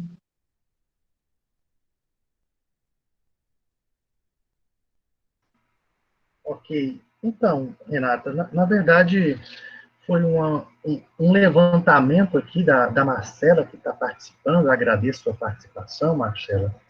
E ela colocou da questão da Antígona que está acontecendo, né? As pessoas não estão conseguindo, mães, parentes, familiares não estão conseguindo velar, não estão conseguindo passar pelo luto, né, em razão das perdas geradas pelo Covid-19. E aí eu até coloquei aqui, que me foi enviado para o meu e-mail, de que existe um levante, uma espécie de abaixo-assinado, porque diante da situação, é claro que a gente tem que compor novas formatações para tentar viabilizar uma despedida. E aí a internet, a tecnologia, ela se presta para isso, ainda que não seja o ideal, é o que nós temos para o momento. Eu acho que uma despedida, olhar o parente. Eu assisti uma cena horrível de uma mãe querendo tanto abraçar o filho, e ela não podia fazer isso, e ela não se importava se ela iria pegar ou não. Foi uma cena, assim, triste, lamentável, assim, digna de cena de filme de cinema, pela tristeza, pela composição ali, sabe? Realmente eu me sensibilizei naquele momento. Mas o que a gente tem é o recurso das redes, é o recurso da tecnologia, para poder justamente possibilitar que as pessoas tenham uma aproximação. Quem está ali internado, passando por esse drama, por essa situação, com certeza vê o próximo que está ali, ainda que seja numa videochamada, vai ser reconfortante, vai ajudar. Então, a gente tem que pensar em novas propostas para poder tentar passar por isso de forma mais humana. As pessoas estão sendo enterradas como se fossem objetos, caixões se amontoando. O colapso não é somente no sistema de saúde, é também no sistema funerário. Uma coisa horrível. Realmente, a gente só pode aqui se agarrar a alguma fé, a alguma perspectiva, a ter forças para que possamos consolar essas pessoas que estão realmente sendo vitimadas, e as famílias que também sofrem muito por conta disso, porque esse sofrimento já é de todos nós, né? Vamos abraçar essa causa com mais humanidade, vamos abraçar essa causa com mais contemplação e um olhar projetado para o próximo com mais amor.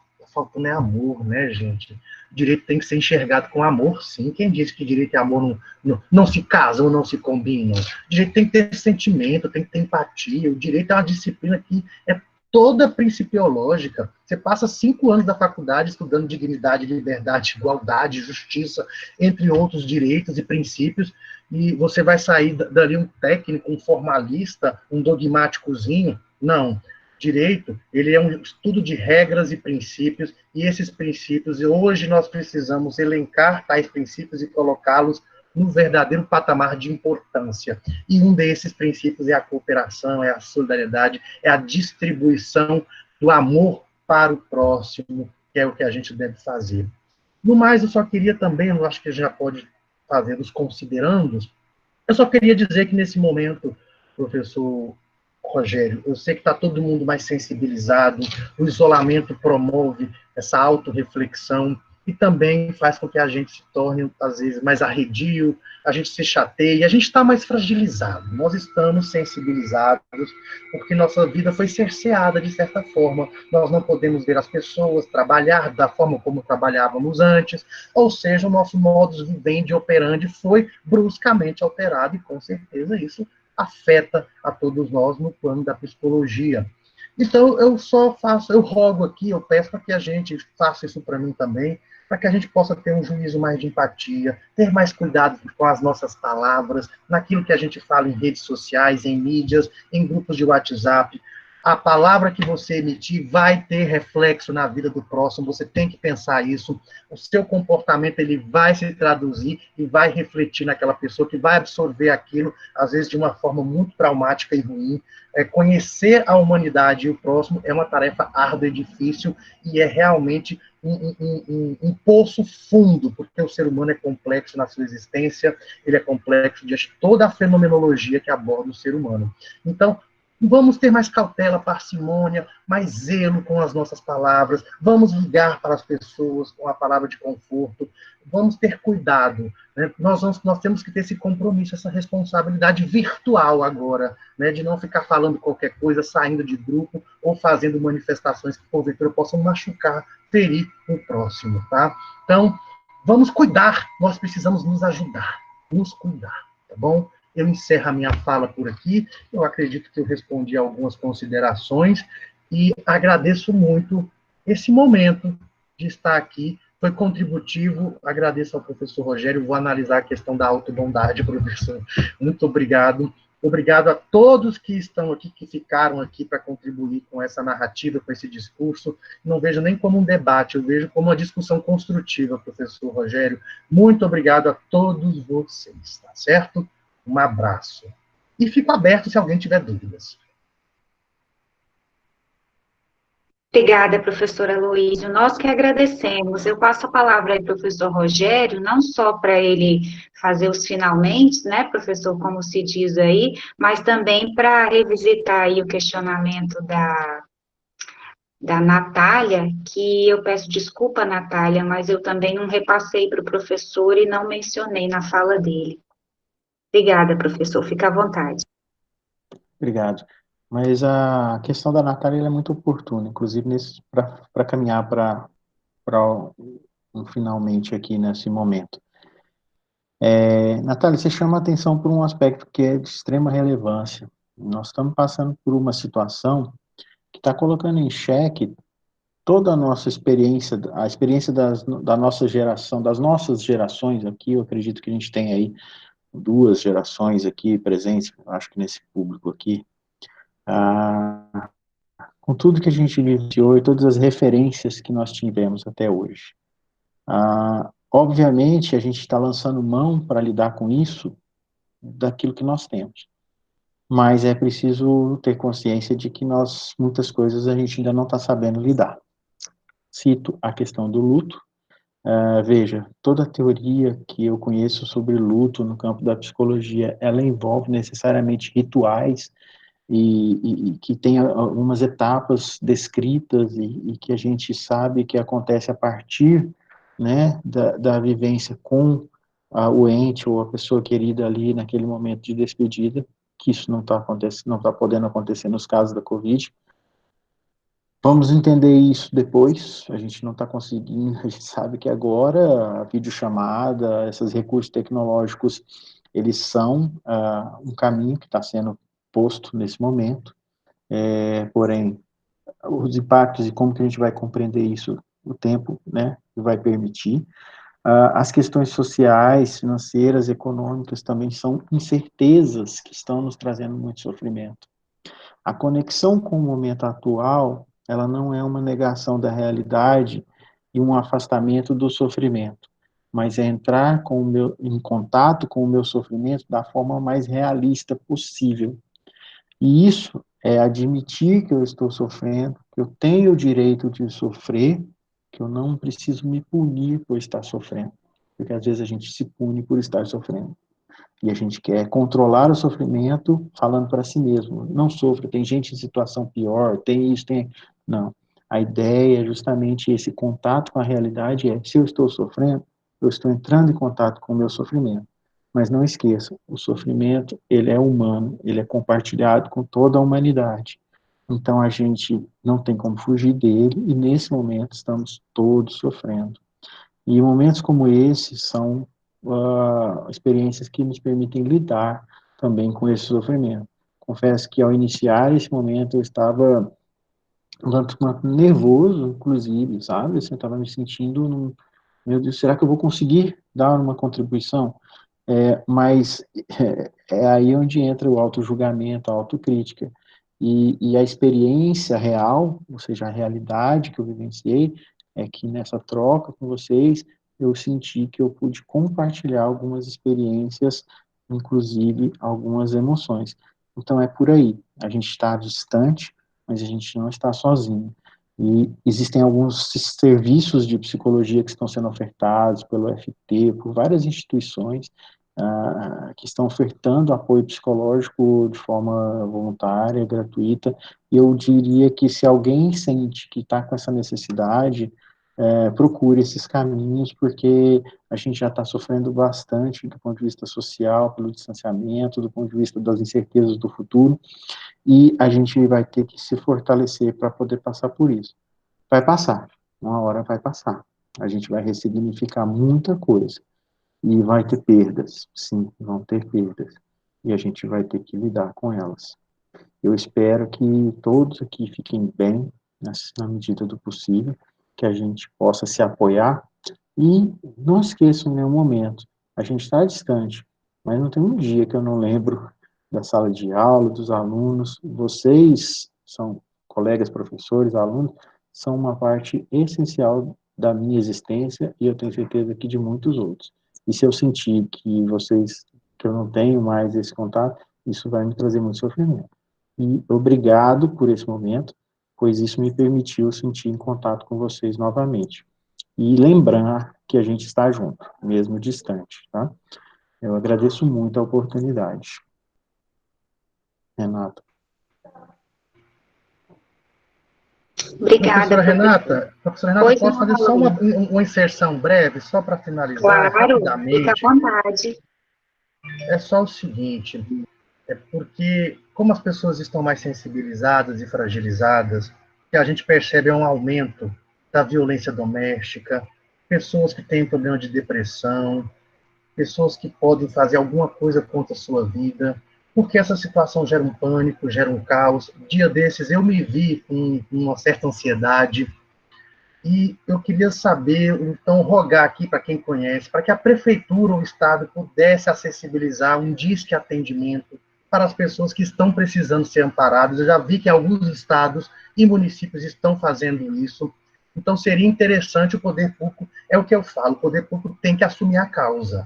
E essa causa, ela é jurídica, ela é política, ela é emocional, ela é psicológica. A gente tem que se sentir abastecido. Nós precisamos de um suporte técnico, científico, psicológico. Existem pessoas que realmente estão precisando da ajuda do próximo e do Estado.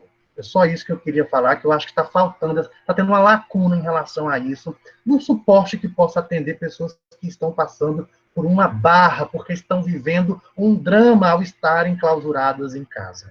É basicamente isso, tá bom? Um abraço. Obrigada, professor. Realmente, o professor Rogério disse dessa questão que a gente precisa de um espelho, né, para ver se dentro desse momento de isolamento, essas questões que a gente está se colocando, quando falta aí essa autocompaixão, elas são algo que vai nos levar para uma construção ou algo que vai nos levar para um sofrimento, para um caminho errado, né? A gente sabe que tem muitos psicólogos atendendo, inclusive online, lógico, mas também sem cobrar os honorários. Existem várias possibilidades. E muitas vezes é difícil a gente colocar essa questão com o psicólogo, né? A Valéria está colocando aqui que no site da prefeitura a gente consegue contactar esses psicólogos que estão fazendo esse plantão, né? Sem cobrar esses honorários. Lembrar também que a gente tem uns aos outros. Às vezes é um momento também para virtualmente a gente fortalecer esses laços e talvez trocar uma ideia, porque talvez algum de nós vá compreender exatamente o que a gente está sentindo por estar enfrentando situações bem parecidas, né? Então, a gente tem que lembrar também de fortalecer esses laços nesses momentos. Mas, pessoal, acho que muito já foi dito, tanto pelos palestrantes, as questões foram excelentes, geraram novos debates. Quero agradecer novamente a todos que participaram, que assistiram, que colocaram os questionamentos, ao centro acadêmico, que sempre nos ajudou a divulgar aí para um número grande de pessoas, levar esses debates aí ampliados para todo o nosso colegiado, todo o nosso grupo de alunos e para todos interessados. Então, pessoal, deixo aqui boa noite para todos e todas, agradeço mais uma vez aos professores e já deixo o convite aí para na semana que vem, no dia 20, a professora Cristiane Roque e a professora Naíma vão apresentar para vocês os relatos do projeto de extensão que trata do CRR, né? A professora Cristiane já nos passou os dados, em seguida nós já vamos liberar aí a divulgação do evento com a mediação da professora Aline Salles, certo? Um abraço, fiquem com Deus, vamos nos cuidar e a professora Aline precisa encerrar a gravação, não podemos esquecer, tá? Um abraço grande, tchau, muito obrigada.